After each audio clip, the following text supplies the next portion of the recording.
Hello and welcome to a new video here on my channel. Today I'm showing to you part 10 of the story MHA and the Mystery of Quirks. I hope you really like it, and if you like it, leave a comment down below and that helps me a lot. And then let's start right with the story. Alright, I warned you, and I can't take this off right now. My hands are literally tied, Luna said in a calm, frustrated tone, as if this kind of nonsense weren't the first time it had happened to her. Her gaze slid through the crowd past Kamui Woods and landed on an unusually striking woman among the onlookers, tall, muscular, with coal black hair and bluish-green eyes. The woman's face held something more than mere curiosity. There was a cold amusement in how she watched the heroes fumble their one task, keeping order and enforcing justice. For a breathless moment, Luna felt a silent recognition pass between them. The polite, careful smile on the stranger twitched, shifting briefly into something darker and a fraction too wide, a grin that didn't belong on a civilian's face. "Fine. Do it," the red-haired, big-mouthed cop barked, not waiting for permission from anyone. He hooked a strap and with one yank the special bandage was ripped away. What followed was grotesquely mundane and terrible at once. A single black drop hit the pavement, and a soft, obscene sound sliced through the stunned silence.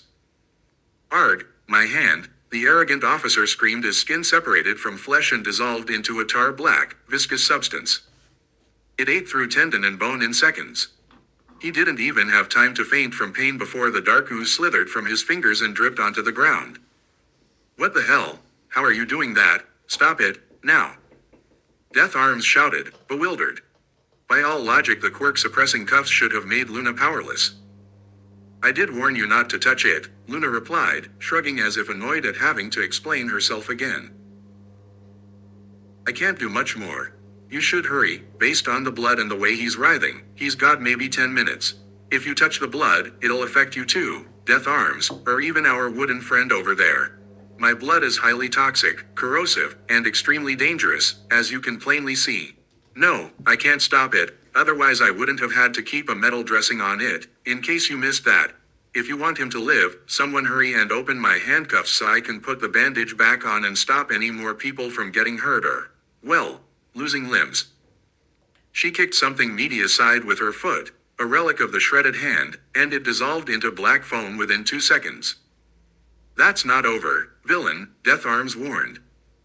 But his threats, his bulk, his macho posture did nothing to unnerve Luna Snow. Instead, for the first time since the scene began, he reacted logically. He actually opened the handcuffs and, reluctantly, began helping the fallen officer. "If he makes it to the hospital in time, I'll tell my boss to ship the antidote," Luna said with the detached calm of someone who wasn't in danger. "They should be able to stabilize him. But if he keeps bleeding that stuff, it'll take him. Now move, help me put this back on correctly so there are no gaps for the toxin to escape." Sirens wailed closer, ambulances, police, and for a few seconds the air still carried that metallic, singed smell of burnt flesh. But to Iris White's surprise, there wasn't the nauseating stench of acid she'd expected. It smelled like charred meat, not chemical rot. Strangely analytical, Iris thought. "I expected that blood to smell rotten or like something awful, but I can't identify a chemical odor. It seems only the thing being dissolved smells. This must be an X-energy phenomenon, an atmospheric effect. That explains why the quirk cuffs didn't neutralize the toxicity. If Horizon is involved with X-energy, they might know more. If they're keeping it secret, that's a problem." She turned away from the scene and started walking slowly toward her hotel without looking back. That arrogant, racist cop didn't exactly get an undeserved fate, she mused inwardly. Still, he was warned and kept provoking. Maybe he deserved what happened to his hand. And that bandage, what metal was that? It resisted the corrosive effect long enough for him to, whatever it is, it etched through asphalt in seconds. Either that metal can withstand the corrosive agent or the blood reacts only when exposed to oxygen. Hypotheses, hypotheses. Iris let out a small, involuntary sound of wonder. Around them the crowd buzzed, fear, outrage, whispers. Emergency crews moved in with tense, practiced efficiency. Death Arms and other heroes marshaled the injured and the witnesses. Luna, now rebandaged, remained level and contained, her calm a hard diamond under the chaos. Iris walked on, the city noise folding around her like a cloak.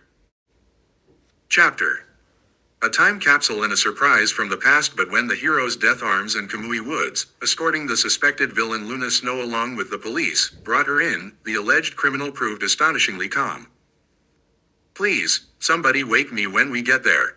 Small tip, physical force doesn't really do the trick. Save yourselves the trouble. If one of you has a stun device or a taser, zap me then. Otherwise you won't wake me. Good night.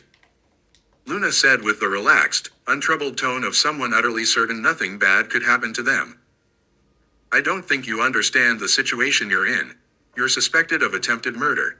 You may have permanently crippled another villain, Kamui Woods replied, trying to keep his voice steady. I did your job for you. I saved people. I stopped a little terrorist who can detonate the area, or whatever explosives he was making, from killing more civilians by accident. So that's an acceptable trade in my book. The life of one villain for the lives of many. And technically I didn't kill anyone. I shot the eye out of a disgusting green slime and it was still moving, which means it was a central control unit, not a brain. That slime isn't dead. I did your job, and now I'm getting arrested for it. Sorry I went and did your job while you lot were too dumb to use a weapon. Luna said, mocking the two heroes standing before her. To her, anyone who called themselves a hero but couldn't see obvious things like that didn't deserve the title. You should watch what you say. Anything you say here can be used against you in court, one of the heroes warned. But Luna didn't care which of them spoke, her eyes were already drooping. A yawn escaped her throat, involuntary and loud. Hey, stay awake, that's disrespectful, Kamui Woods snapped. I have no respect for idiots who pretend to be heroes, Luna answered. Listen, do you really think you can't be touched just because you claim to work for the Nova Corporation?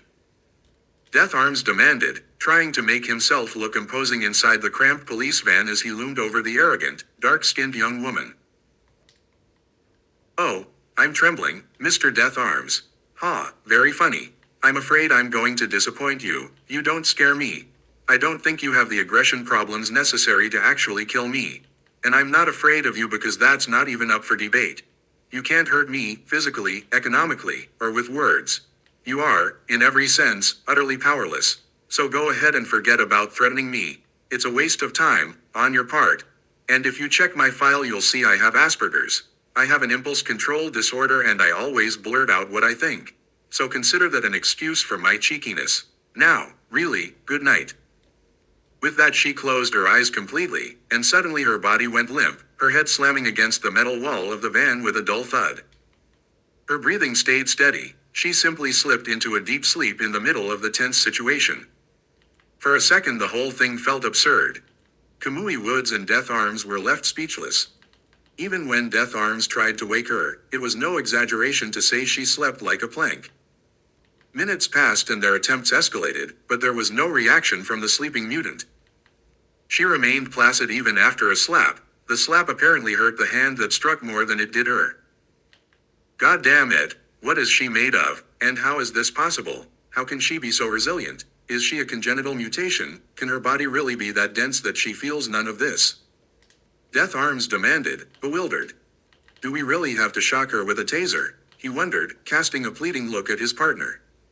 Kamui Woods looked equally confused. We can't just tase her randomly. If it injures her we've got legal trouble, Kamui said calmly as the armored police van came to a halt. 5 minutes later they decided to do it. When a high charge of current passed through her body, the reaction was not what anyone expected. She slowly opened her eyes, yawned, and acted as if the taser had been nothing more than an annoying mosquito bite. Oh, we're here already. I thought you'd wake me up earlier. Huh, I guess you heroes have surprising impulse control when you're not trying to look good on camera, Luna said, stretching with casual nonchalance. That's enough. Everything you say will be used against you in court, Death Arms threatened. Oh, you're terrifying, mister. My knees are shaking all over, Luna replied, feigning exhaustion as the drowsiness drained from her limbs. A moment later there was a sharp crack, the handcuffs snapped. The crowd froze as a few sparks flew from the unexpectedly clunky metal and the restraints failed. Sorry I broke your quirk regulating cuffs while stretching. If you want, you can put new ones on me. Not that they do anything. As I said, this is a phenomenon, and I have no control over it. Otherwise I would make my blood less toxic. But anyway. Luna said, as if dismantling high-security tech in front of a room full of heroes and police were no big deal. When she saw Death Arm's face, she couldn't help but smile, an expression that reminded her of a computer crashing with a fatal error. What? Death Arms managed to stammer. That, my dear meathead, is the million-dollar question. I have no damn clue why it works that way. You can check again if you want, but the cuffs were applied correctly. My quirk was suppressed, it's just that my power has nothing to do with my quirk, Luna explained, calmly bending the metal of her handcuffs as though they were mere decoration. Here you go. I tried not to destroy them further, but I don't know how much of the tech is salvageable. Maybe they can still use the pieces, Mr. Policeman, she said, dropping the broken cuffs into the stunned policeman's hands. Seconds passed before anyone found their voice again. When they tested the quirk-regulating cuffs a second time, the result was the same. Luna broke them without difficulty and handed the still functionally broken pair back to the officer who already held the first set. Hold those for a sec. Thanks, Luna said, standing in front of the police van with the relaxed aura of someone utterly convinced everything would be fine and that no one present represented a true threat. You said on the way here that you looked into the details of my quirk. What did you mean by that? Death Arms asked, visibly trying to recover his composure now that the captive appeared far less dangerous than his reputation suggested. Here's what I meant, Luna said, rolling her shoulders as if the situation bored her. Your problem isn't just your quirks.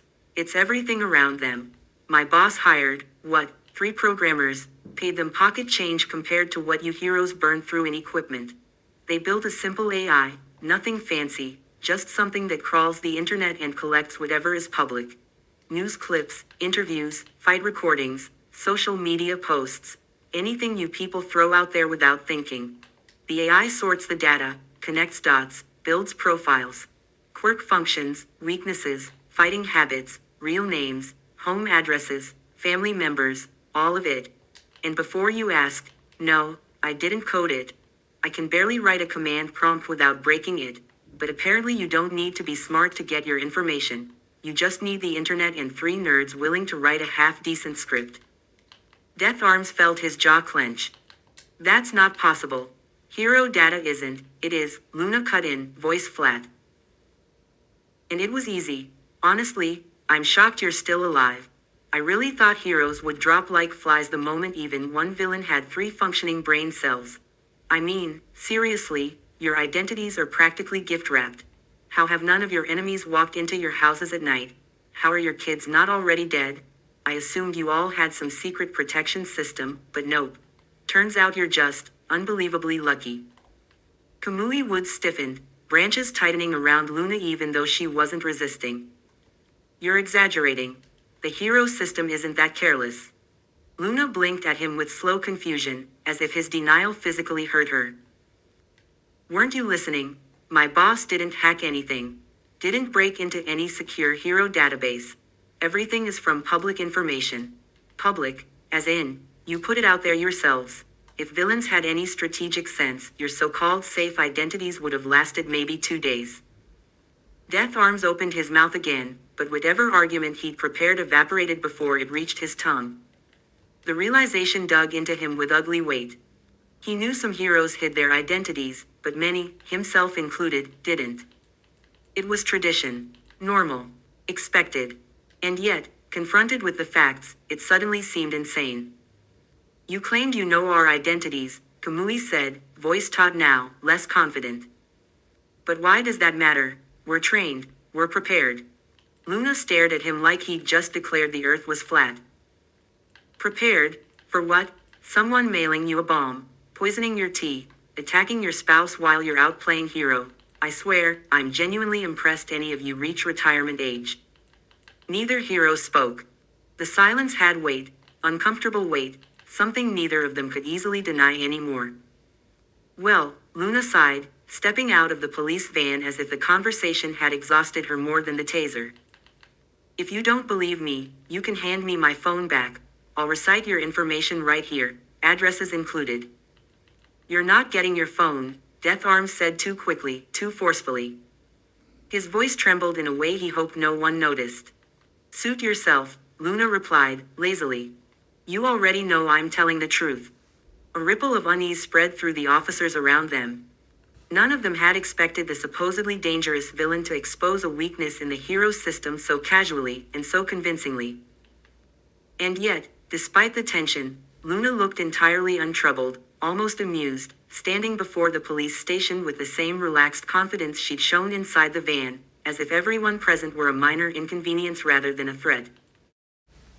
We need backup. We've got a potential information leak here, a policeman murmured into his radio, keeping his voice low and tense. Excuse me, officer, but you're understating it a bit.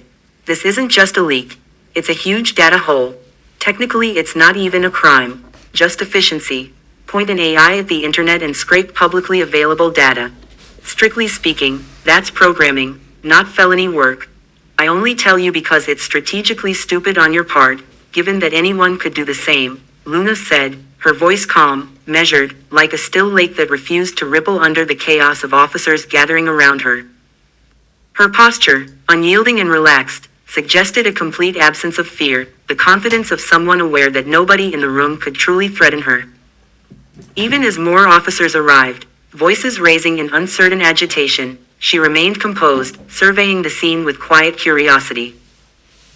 All right, let's calm down. Miss Snow, what did you mean by saying you have a database? Be honest. This is an information risk for a lot of people. It could affect many lives if you don't tell the truth, Kamui Woods said, his voice tight with the faintest edge of urgency. I honestly don't know. I'm just a bodyguard. Frankly, I don't care what my boss does. I only mentioned it in passing. And like I said, if you give me my device back I can show you what I can access. My clearance is limited, so I could probably look up names and powers of a few heroes in the database.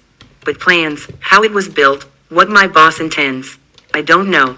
He'd be dumb to give me internal Nova systems access, Luna replied, her tone direct and slightly playful, brushing off the gravity of the situation as if it were a minor inconvenience.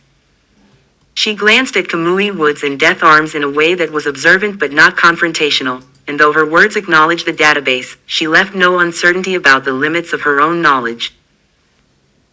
No clue if your families are in that registry either. Could be not. I don't know if my boss wants to use it criminally or just thinks the hero system is too leaky. My job is to make sure my boss doesn't get a bullet in the skull. I don't ask too many moral questions. Sometimes I overhear things, but I mostly don't listen to his secret plans, she added with a sly grin that suggested she enjoyed the small confusion she created, yet made it clear she wasn't hiding anything sinister. Her indifference was a mask of control. A hush fell over the room. The weight of her casual defiance seemed to press against the protocols and authority in the room. So you're saying you don't actually know much about the database your boss built? Death Arms asked, regaining composure, his voice firm but carrying a subtle edge of disbelief. Right, 100 points, Detective Death Arms. I saw your arm power in the database once, so I know about that. If you want to arrest me now, let's get it over with. Then you can relax, and I can go back to sleep. Don't think you can do anything to me. If you threaten my body, I'll defend myself. I have the right to self-defense, and I will use it. Don't be surprised if I beat you up for threatening me. And don't think my boss doesn't know where I am, she said in a steady, almost unnervingly calm voice, her assurance radiating from the certainty that nobody there could truly harm her physically, socially, or economically. Kamui Woods started to speak but paused, weighing his words as the police presence around them buzzed with unease. Do you really think we'd harm you? You're a suspect and you'll get due process, he said, voice deliberate, trying to diffuse the tension. Luna's next reaction was sudden and crystalline. Her laugh, sharp and bright, carried through the room, demanding attention.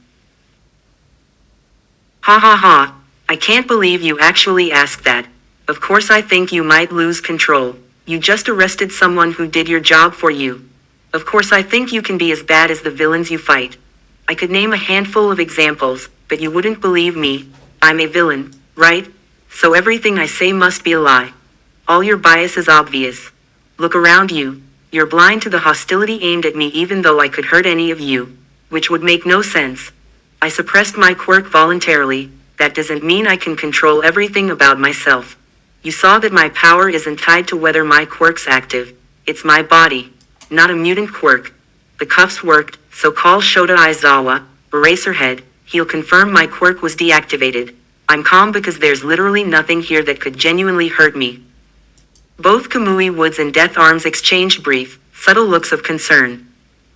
Luna's knowledge of Eraserhead's quirk, the one that could neutralize quirks via his glowing red eyes, made them realize she wasn't bluffing. This confirmed her prior statements about the database weren't exaggeration. She had a genuine understanding of hero capabilities. The implications unsettled them, and yet her physical composure and serene demeanor made it hard to respond with the force they were trained to use. You have my word, if you cooperate, I'll make sure you're not treated with prejudice, Kamui Woods said earnestly, but his tone reflected the subtle tension of encountering someone unshakable and unthreatened by their authority. Justice, ha. There is no justice here, only the rule of the strongest. You decide what's a crime and what isn't. I'm at your mercy, but if you mistreat me, I'll hit back. Those who strike should expect to be struck. Simple as that, Luna replied, glancing at Death Arms. The uncertainty flickering in his gray eyes was hard to miss despite his imposing presence. Call Naomasa Tsukauchi. We need him for questioning, someone ordered. Oh come on, seriously, that detective probably has a quirk to confirm whether I lie. Maybe expression reading, or literal lie detector. If he could read minds, he wouldn't be a cop, he'd be untouchable. Fine, call him, or bring a regular lie detector. Same difference, Luna said. Kamui Woods thought, his heart skipping a beat. What the hell, how did she figure out Detective Naomasa Tsukauchi's quirk without ever having seen him? She's clever, no doubt about that. He felt a sudden tightening in his chest. And even though she appeared untouchable, there was more in those turquoise eyes than sheer self-confidence. Something darker and dangerous lurked there, as if she were quietly calculating how risky it would be to attempt an escape. Still, nothing happened as she was led into a secured room. Considering the fact that handcuffs would be little more than decoration against her, they were left off. Even then she looked completely at ease, as if no wall or weapon could ultimately mean anything to her. Hey, it's really an honor that you think I'm so dangerous you want to lock me up. Too bad that won't last long, Luna said calmly, her gaze sweeping to the one-way mirror. For a moment it looked as if she could see right through the glass. The observation room beyond the mirror was a shadowy outline of officers and equipment, their faces vaguely distorted by the darkened glass, but Luna's eyes seemed to find them all the same. She turned slowly, still unnervingly relaxed, taking in the sterile room with more curiosity than fear, as if she were inspecting a curious machine rather than a cell. The waiting game won't work when we need her corporation, and we can't figure out what's wrong with her blood. Officer Aoshima is in the hospital, but they can only slow the spread of the toxin. We have an hour before there's nothing more they can do, a policeman told the man who'd been assigned the case, the man who, at that moment, was one of the highest-ranking officers in the precinct. That's bad. Is Shota Aizawa here yet, and Naomasa Tsukauchi? Kenji Suragame, chief of the Musudafu police force, asked, worry creasing his features. It might take a little longer for Naomasa Tsukauchi to arrive, but he's on his way. As for Eraserhead, it's trickier. He can't just drop everything immediately. He should be able to come later today, the officer answered, his voice betraying the uncertainty everyone felt about how the young woman had pulled this off. Okay, then I'll just go in. When Naomasa arrives, bring him in here, Kenji said, his dog-like ears twitching as he spoke. But sir, be careful. She could be dangerous. We couldn't suppress her physical strength, an officer replied, his voice trembling with barely hidden nerves. It was easy to understand why he was so unsettled. Despite all the security measures, the quirk-regulating cuffs, the containment cell, nothing seemed to change the fact that this young woman with purple skin displayed the same raw power as if she hadn't been restrained at all. That's exactly why we need Eraserhead and Naomasa Tsukauchi here as fast as possible, Kenji said, a chill settling in his bones. Whether it was his canine instincts or something else, this woman was more than an information risk to hero society, she was a physical danger to everyone present. The true extent of her strength was unknown, and the utter calmness of her posture suggested she felt neither threatened nor uncomfortable, and that was unnerving on every level. Yes, but if you go in now it'll be dangerous. Even though the room is designed to block quirk use, she still seems strong enough to just walk out. I mean, she took a hit from Death Arms and didn't even wake up. He hit with enough force to launch her through a concrete wall. I saw it with my own eyes. I was in the vehicle. The whole thing shook and she didn't so much as stir. That's not normal, the officer insisted. For a moment the observation room fell silent as Kenji and his team absorbed the statement. That's exactly what I want to find out, what her ability is, and how it's unrelated to the outward strength she displays. We have to be careful. Even I don't have the means to pinpoint her quirk, whatever it is. It's definitely not a mutant-type quirk. Our devices show her ability perfectly deactivated, and yet she's still strong, Kenji said. His nose twitched almost unconsciously as a faint, unfamiliar scent brushed past him. Something out of place, like the promise of trouble, chaos, and strange wonders all at once. Something isn't right, and I'll find out what it is, Kenji thought. Someone who could remain that calm and possess the physical resilience to take Death Arm's full-strength blow without waking was a level of endurance that made intimidation or physical threat nearly meaningless. For a heartbeat he pictured them trying to contain a living military tank. As he reached for a glass of water out of habit, the dog-like officer struggled to pinpoint what felt so strange in the air, like a storm that hadn't arrived yet but had already charged the atmosphere with tension. It wasn't hostility coming from Luna, it was absence, the complete lack of readable intent. When Eraserhead and Naomasa get here, send them straight in, Kenji said, as that odd intuition made the hairs on his neck prickle. Just before his hand closed on the door handle to the interrogation cell, he paused and looked out into the distance as if following that same abstract feeling. Strange. I could swear there's a storm coming, but I can't actually see one. Why does it feel like it'll be something very different? Too bad All Might isn't in the city right now. Everything would be a lot calmer if he were, Kenji thought, returning to the present as the door handle squeaked softly beneath his grip. The room beyond the door was unremarkable. Gray walls, gray ceiling, gray floor, a plain metal table, and a few uncomfortable silver-gray metal chairs chosen more for intimidation than comfort. Given that quirk-regulating cuffs, or any regular restraints, would be purely decorative, the suspect in the murder case, Luna Snow, sat in the room without any restraints. Not that they'd do any good. Hello. My name is Kenji Saragame, but you can call me Kenji. I'm here to ask you a few questions, he said as he entered. Luna lifted her eyes toward him, calm and mildly irritated. Ah, good, a professional. I was worried a regular human would come in here and treat me badly because my skin is purple instead of a normal color. Have you had issues before with quirk favoritism or quirk-based discrimination, especially because of your appearance? Kenji asked, trying to ease the tension. Yes, but I'd have expected you to have more problems than I do. I mean, I'm no expert, but you're a dog, or a person who looks like a dog. Either way, that must have caused you trouble too, she replied with unexpected pity. Shall we begin, then? If you get thirsty, I've got a glass of water here. You don't have to drink it if you don't want to, Kenji offered. Thanks, but if you want my DNA, I'm afraid you'll be disappointed. You won't get anything workable out of it. My DNA behaves, strangely. I don't know why, Luna said in a tone that suggested she wasn't concerned in the slightest. If you want my fingerprints, just say so. I've watched a few spy movies, I know the drill. Kenji sat down. Let's start with something simple, then. Witnesses say you fired a gun at the sludge villain's eye.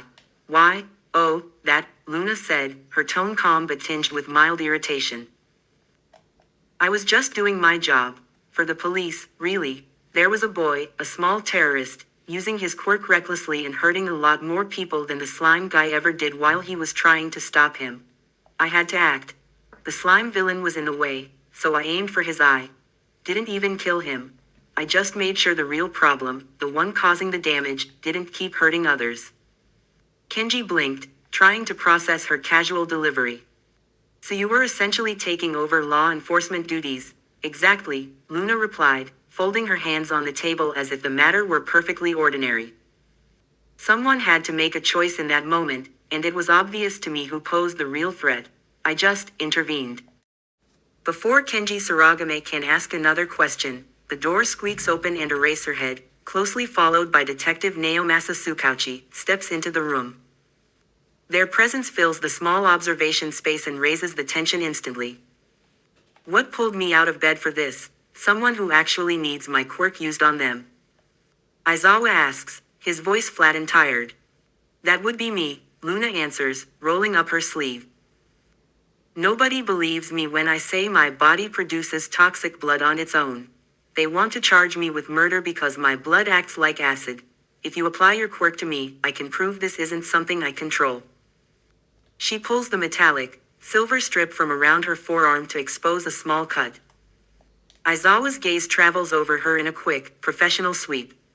He notes the deep purple of her skin, the turquoise eyes, the long white hair, the muscle tone beneath her calm posture.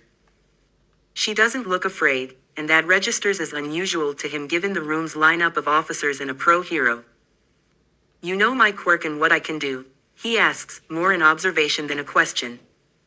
I'm a fan, Luna replies plainly. You made your quirk work in ways most people couldn't. I respect that. Her tone is straightforward, not mocking, she actually sounds impressed. Aizawa frowns. He reformulates his point. So why was I called? If her ability is a mutant-type quirk that produces this effect, then my power might be useless. Kenji steps forward. That's exactly why we need to check. Our devices show her quirk deactivated when we tested her, but she still has this physical resilience and strength.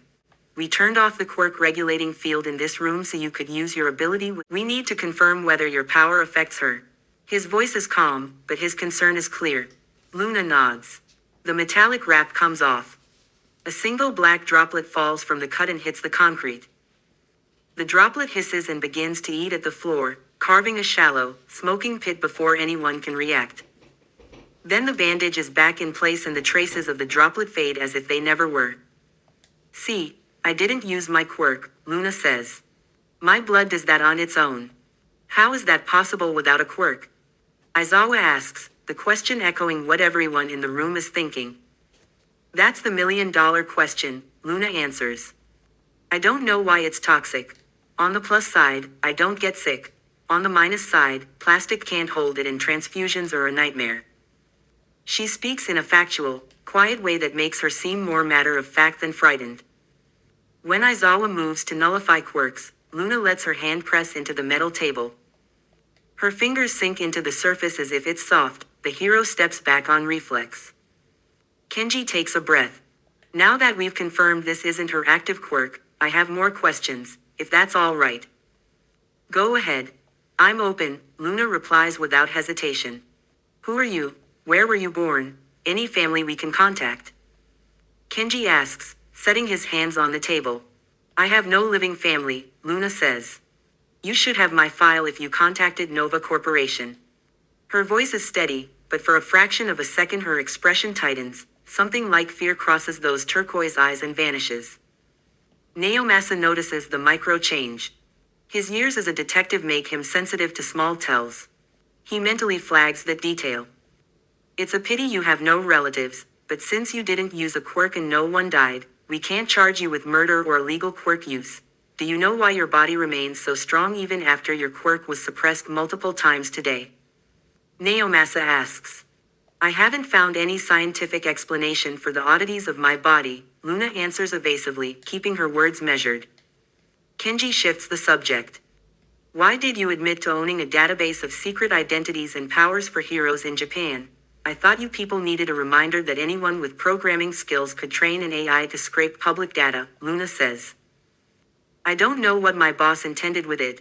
I'm just a bodyguard. Maybe it was a side project, an idea that got more attention than it deserved. She speaks plainly and without evasions. Kenji and Naomasa exchange a look. Beyond the immediate mystery of her blood and strength, another problem sits on the table, her paperwork.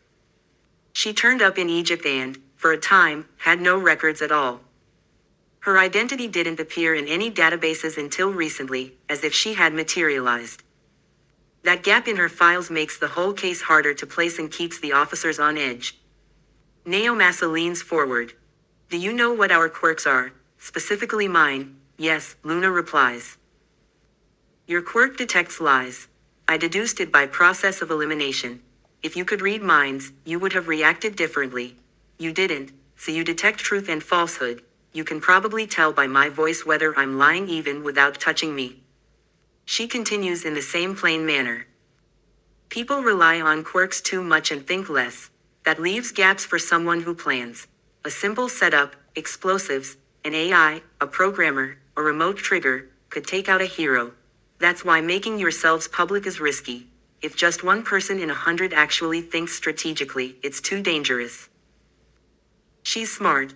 Most people don't think that far ahead. Most people are so focused on becoming heroes that they never plan for what comes after.